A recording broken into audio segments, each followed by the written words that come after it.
are Locked On Kentucky, your daily podcast on the Kentucky Wildcats. Part of the Locked On Podcast Network, your team every day. All right, what is going on, Big Blue Nation? Welcome on in to Locked On Kentucky, your daily Kentucky Wildcats podcast. I'm your host, Lance Dawe, writer for Sports Illustrated for various SEC-related things. But on this podcast specifically, we take a dive into all things Kentucky athletics. This episode is brought to you by FanDuel Sportsbook, the official sportsbook of Locked On. You can make every moment more by visiting FanDuel.com/LockedOn today to get started. On today's episode of Locked On Kentucky, we are going to be previewing Kentucky basketball's matchup with the Georgia Bulldogs, and we are also going to be diving into quite a few listener questions. So for the first time in a while, we're going to dive into the mailbag, so to speak. Going to take a look at what you guys asked me on Twitter, on YouTube, over on Rupp Rafters, the message board over there. Going to dive into a lot of different questions covering Kentucky basketball. Thank you so much for making Locked On Kentucky your first listen every single day. I want to remind everybody out there that we are free and available on all platforms. If you're watching on YouTube, sub to the show. It would be great if you subscribe to the show as we climb ever so close to 3,500 subscribers. And stick around for the ride is all I can say. It's going to be really fun into the season. Going to be interesting to see what happens. And of course, this offseason, we're going to be talking a lot about what this team could look like next year. Could be a lot of fun. So let's go ahead and get into it. Kentucky on the road, taking on the Georgia Bulldogs. I think the first thing that we have to note in this one is that Kentucky's already beaten the dog out of them. No pun intended, actually, there. The Bulldogs lost to the Wildcats just a few weeks ago. 85-71 was the final score in Rupp Arena. The big thing that I saw a couple of different people talking about online heading into this matchup surrounded Oscar Tshiebwe. And if you've been listening to the show for the past couple of days, you've noted that I've talked quite a bit about Tsheibwe and what I think Kentucky needs to do with him. 2 episodes ago, I went into detail saying about how I believe Kentucky should bench Oscar Tshiebwe.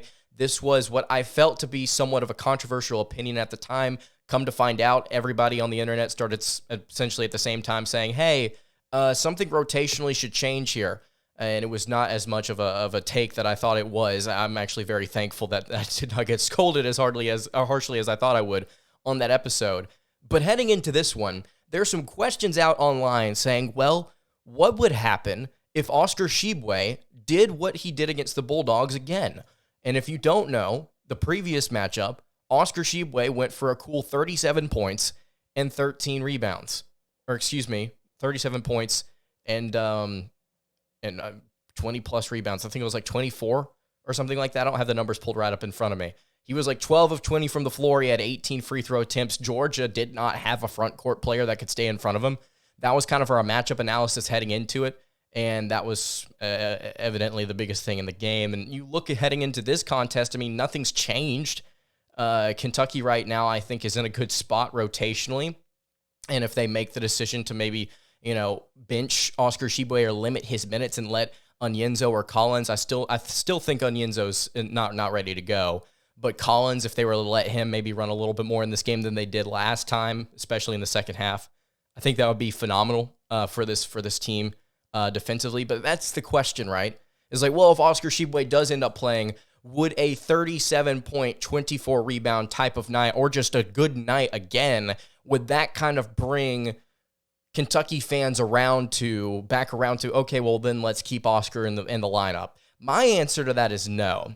Almost adamantly no. I don't care. He could drop 40, and I would still be like, okay, how many points did he give up on the defensive end?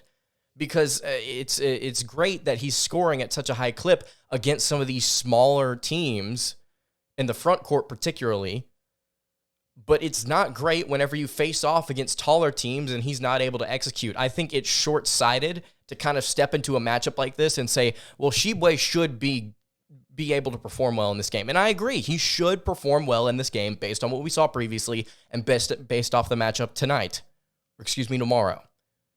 morning, I should say. But it does not change the fact that of what comes following this does not require Tsheibwe to be great on the offensive end. It requires him to be better protecting the rim, which he has been terrible at. You can't get away with not protecting the rim against Mississippi State and Tolu Smith. You can't do the same against Tennessee and their 500,000 front court players. You can't do the same against Colin Castleton. You can't do the same against Janai Broome. You can't do the same against Liam Robbins. I mean, Kentucky's going to have their work cut out for them. So sure, this may be an individual game where Oscar Tshiebwe ends up scoring 20-plus points. Just because he does that does not mean that's the right answer for Kentucky moving forward, because he's not going to do it again against these taller teams. I'm not saying he's going to score 20. I'm not setting the benchmark there. I'm saying he's not going to pop off like he did the first time around. So this is a matchup that I think is dependent on how well Oscar Tshiebwe and this front court performs. Outside of that, you have to go back to the things that we've been discussing surrounding Tsheibwe over these past couple weeks. Rotationally, what does the guard play look like? CJ Frederick has not been it. He's not been it. Defensively, he's one of the worst players on the team in terms of defensive rating. You can go check that out over at sportsreference.com. I know sometimes you guys ask, how do you know these things? Where do you get your numbers from? Sportsreference.com. You can go check it out there. I believe on his individual page and the overall team page, if you want to look at the numbers per 40 possessions, numbers per 100 minutes or whatever it is. How does CJ Frederick play? I think he should have his role limited. I think Cason Wallace, you got to let him rock again in this one after having a really solid outing against Arkansas despite the loss. Severe Wheeler, is he able to play in this game at all? I'm not quite sure. It's going to be a tight rotation, which is a little bit different than what we saw last time around, as Kentucky has obviously, dealt with quite a few injuries. I mean, Onyenso and Ware played in the previous matchup, but they only played 2 minutes combined. So maybe there's not a ton that changes in this game. That's kind of the way that I've been approaching it, is there's been almost a month that's gone by, and nothing has really changed, I think, to make me feel like this game is going to all of a sudden drastically just become something different. Because it's not like Georgia played statistically terribly. I mean, they shot 50% plus from the floor. They shot 35% from three. They could have done a little bit better from the foul line, but even then they weren't terrible there. They didn't turn the ball over a ton. They didn't create a lot of steals or anything like that, but they didn't do much outside of what they statistically normally do. You look at the team right now, they're scoring less than 70 a game. They're not shooting particularly well. They're only shooting 41% from the floor, 32 from three. They're one of the worst offensive teams in the league. And they've got a couple of explosive players like Terry Roberts and Cairo Oquendo. But they just don't impress. I think part of it has to do with the fact that Mike White is stepping into a new situation at Georgia, obviously year one after moving over from Florida. I think part of that is that he's just not playing with players that he's comfortable with. But man, they're not good offensively. And defensively, they have their struggles as well. They do a really good job of protecting the arc, protecting the three-point line, but outside of that, they don't create a lot of steals. They don't create a lot of turnovers, period. They foul a lot, and teams typically get a large chunk of their points inside the paint. And what does that say? It's weird how the SEC's tiered sometimes, because I said heading into the Arkansas game, Kentucky would struggle against their height, and Arkansas would get out and run, and they would get to the rim and score. And I think in this game, Kentucky's probably going to do similar things to Georgia. I think they're going to get out and run, and I think they're going to get to the rim and they're going to score. Now, whether or not they have 500,000 fast break points, I think is the question here. I doubt that's the case, but I think that Kentucky's going to be able to find some success one way or another. Wallace, Reeves, Toppin, Tsheibwe, I mean, those are the four that we're looking at this point. We're looking at those guys to play collectively well together. Who pops off? We lean towards Tsheibwe in this matchup. That's kind of essentially what I've chalked it up to. I know this is a pretty brief analysis, but I'm going to be completely honest with you guys. Not a whole lot has changed. Again, not much has made me feel different about this one. On top of that, I think Kentucky is perfectly fine to kind of rebound from that Arkansas game, to focus up, and to get this win on the road. Sure, it's an early tip. I don't really think that matters in this one. And I'm not sitting here saying, oh, this is going to be easy. I'm just saying, based on what happened last time, heading into this one, I don't feel differently. I just don't. So I'm going to take Kentucky to win this one. Ken Palm has Kentucky winning this one by 5. I think that's pretty fair. I think Kentucky scores somewhere in the mid-70s. Georgia scores somewhere in the high 60s, like their average says. I think this is going to be a pretty statistically anomaly-free game. I know that's a really poor way to put it. I just don't think that there's going to be a lot crazy that happens in this one.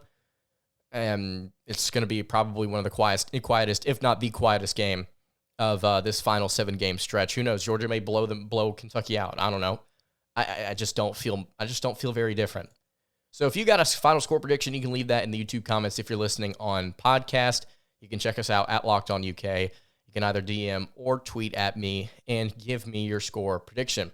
All right, before we get to some of these listener questions, got a lot of them to get to. I want to tell you guys about our friends over at FanDuel. This year, the only app you'll need at your Super Bowl party is FanDuel, and it's America's #1 sportsbook. If you're new to FanDuel, it's even better. They have so many great features that make betting on sports fun and super easy. You can download the FanDuel app now so you can bet on Super Bowl 57 with a no-sweat first bet. You'll get up to $3,000 back in bonus bets if your first bet doesn't win.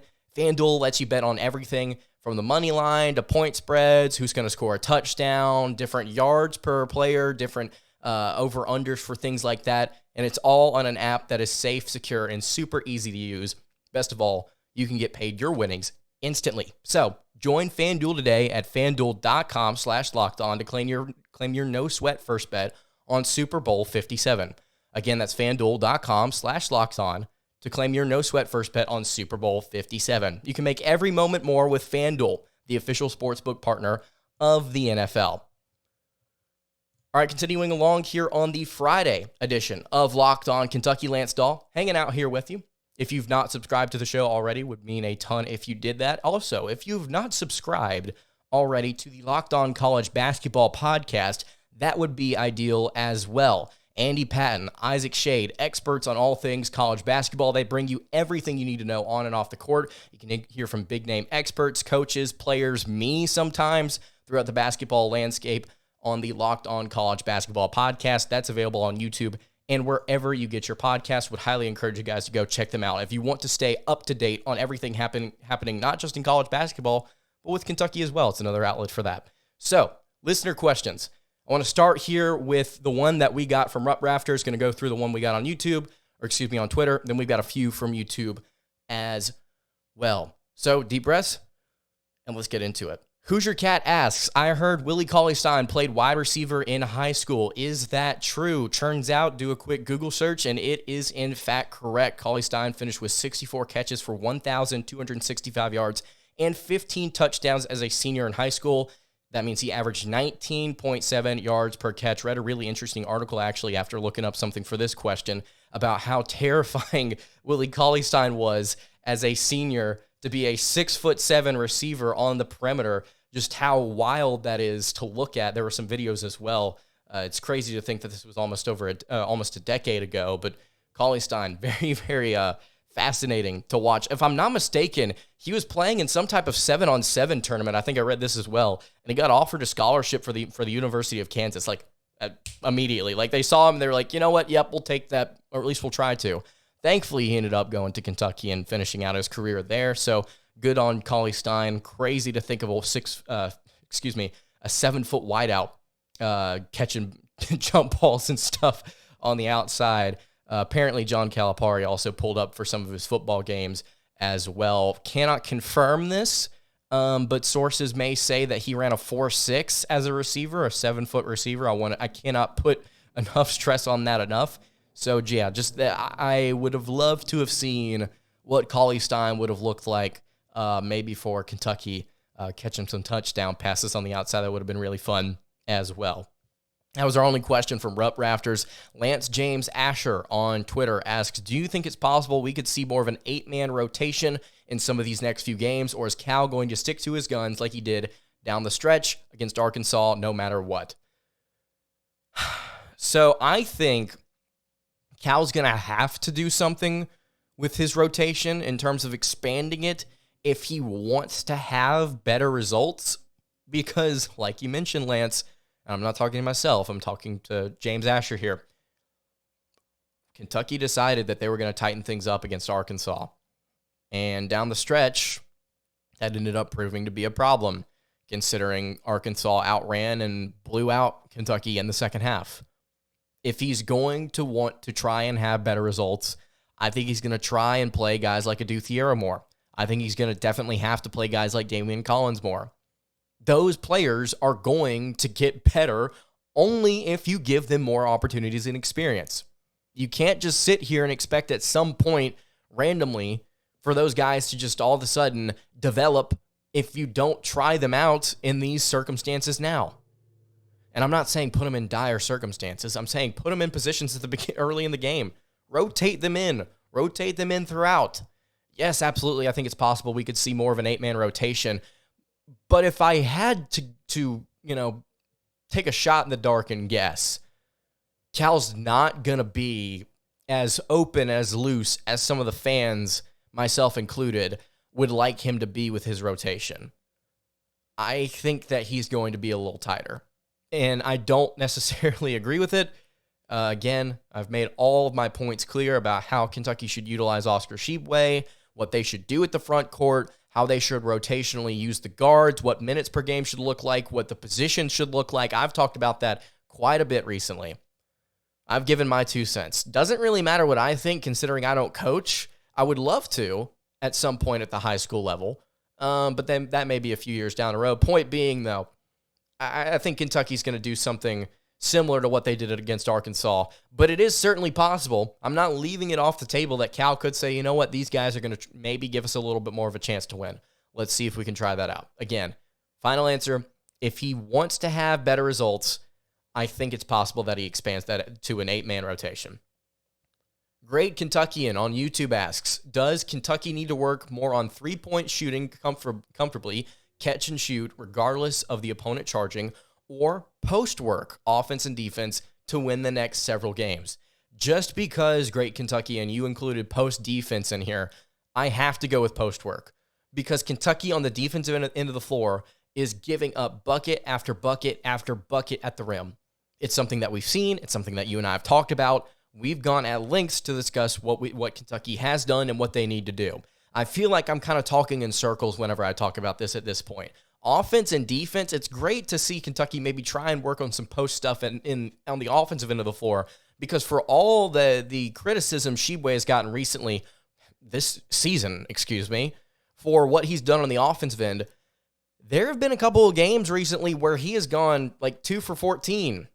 Like just a couple of games ago, just 2 for 4. How does that happen?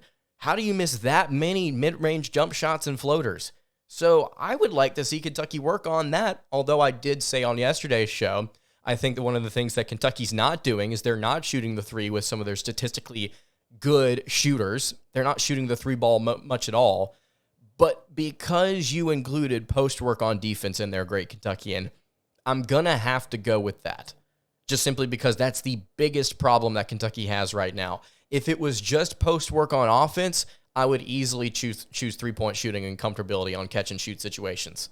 I would much rather have that because Kentucky does have several guards, Casey Moss, Antonio Reeves, even Severe Wheeler whenever he gets in. He's one of Kentucky's better three-point shooters this season. I think that they could use more aggression, I would say, in that department. That's my thought on that. Before we get to our final 2 questions, though, I just want to remind you guys, if you have not followed us on Twitter already, at LockedOnUK on Twitter, again, subscribe to the show if you have not on YouTube. I normally fill the show just asking you guys to sub, not because we're trying to boost numbers particularly, although that would be nice to see the numbers go up. In the words of Calvin from Calvin and Hobbes, which is a really good comic, if your numbers go up, that means you're having fun. But the point being is I just kind of want to see how many people we can get along for the ride.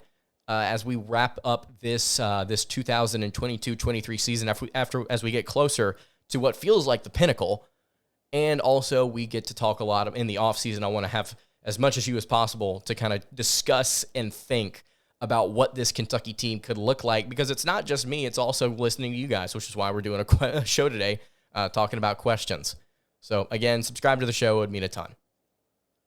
All right, wrapping up the Friday edition of Locked On Kentucky. Lance Dawe hanging out here with you. We got 2 more questions. I'm going to cut it off here. We got 2 more questions, and they're both from the same person, Wildcat Rewind on YouTube.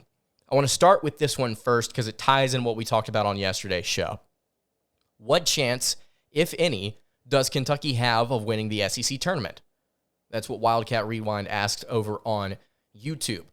I would say, unless Alabama gets knocked out of the tournament before Kentucky has to play them, there's not a great chance.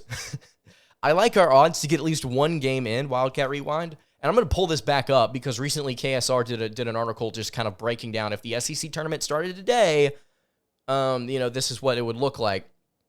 If the SEC tournament started today, Kentucky would obviously be like, a 5 seed, if I'm not mistaken? Would they be 6 based on a tiebreaker? I'd have to go pull it back up. But if the SEC tournament ended the way that KenPom thinks it's going to end, the SEC season, Kentucky's going to finish 8th. And that sounds crazy for them to drop that far, but you also have to think about some of the tiebreakers. So if it plays out the way analytics thinks it's going to play out, Kentucky's going to finish 10-8 in the league. Missouri and Arkansas will also finish 10-8, and it really sucks for Kentucky because those just happen to be the 2 teams that hold a tiebreaker over Kentucky in this little hodgepodge right here. It also doesn't help that for some reason, KenPom thinks Florida is finishing 11-7, which I don't get because of how Florida has played so far this season. But that is just me. That is just my opinion on that. I'm not quite sure what they see. I mean, Florida's got a really good shot to win some of these easier games. They got Vanderbilt, Ole Miss, Arkansas, Kentucky, Vanderbilt again, Georgia, LSU. I don't see them finishing the stretch this season. Finishing that stretch 6-1. I just don't see that happening for Florida. So KenPom, I think, has got a pretty good grasp on it. 8th would not be ideal. It would be obviously playing on Thursday in the second round of the tournament. Again, I think Kentucky is more than likely going to finish in that 5 or 6 range. We talked about this recently. I don't remember if it was yesterday's show or the day before. And if they do, it again depends on who their matchup is. And obviously, that's kind of a duh situation. There are some teams out there where it's like it truly doesn't depend on their matchup. They would just be good against anybody. It's just a matter of themselves collapsing in with how much of the other team's own doing. But if Kentucky's like a 5 or they're a 6, let me tell you something. If they're a 5, I really hope they are. Because if that's the case, they end up playing either Ole Miss or LSU, more than likely. Ole Miss, LSU, or Georgia. And there's an easy win to bring you up to what should be Auburn in the quarterfinals. It should be Auburn. If it's Texas A&M, you get a shot to maybe knock them off again. That's going to be a really competitive game. It's going to be fun. But that's the best option, I think. You got to finish as a 5 seed because I don't think Kentucky's getting a double bye. I don't think they're winning out. You get what should be, on paper, a good, easy, comfortable game to begin stuff, and then you get to play what I think is one of the more fraudulent teams in the league. And then if Alabama somehow gets knocked out by the 8 or the 9 seed, then Kentucky's got a legitimate spot to get into the championship. And at that point, it's just momentum. It's just vibes. I mean, we saw what A&M did last year, making their way all the way to the title game. At that point, it's literally just vibes. So I would say that there's not a great chance, especially if Alabama's still in the tournament whenever Kentucky has to play them. But if Bama gets knocked out and Kentucky makes it past their first game, I think that chance significantly increases. That's just my thought on that. Wildcat Rewind also asks, did I copy and paste his question twice? I did. Okay, I've got to go pull this back up. Well, look at me go. Wildcat Rewind, I copy and pasted your question twice. All right. Wildcat Rewind also asked, does Kentucky have to win all of their last 7 games to make it into the NCAA tournament? And this goes back to something that we've also been talking about for quite some time over the last few episodes. The answer to this question is no, in my opinion. It depends on who they beat. So I'm going to reiterate something that I've stated several times over the last week or so, and I apologize to you out there who have heard me say this. So Kentucky has 7 games left, so, right, Wildcat Rewind? They got 7 games left. They could finish 3-4 or 4-3 and still make the NCAA tournament. It just depends on who they beat. So if they went out and they beat Tennessee, Florida, Auburn, and Arkansas, and they finished 4-3, but they lost to Georgia, Mississippi State, and Vanderbilt, they would have a much better chance of getting in if they beat Georgia, Mississippi State, Vanderbilt, and went 3-4, or even throw in Auburn in there or Florida, and that was their 4th win. They didn't, and they ended up not beating Tennessee and Arkansas. They need these quad 1 victories. So the answer, again, is no. They don't have to get every single win. It would certainly be nice if they won out, because then that increases Kentucky's chance of getting a higher seed. But at this point, Kentucky's I think they've kind of put themselves in a position to where they are going to be very specifically between what I only assume is an 11 or an 8 seed. I mean, I think that's their range. I don't think they go much higher than that. And obviously, you get some drastically different matchups depending on where you land on that. But I truly do think if they won out, I don't know how much higher they would be past that, if anything, to be honest with you. So getting those quad 1 victories, it would be nice, but you do not have to win all of these games in order to make the NCAA tournament. I do think that right now, though, Wildcat Rewind, it is more important. If we are going to focus on winning out, I think a better question to ask is, how valuable is it for Kentucky in the SEC tournament if they win out? Because if they do end up doing that, again, like we just talked about, it really does impact where they end up seeding in the SEC tournament.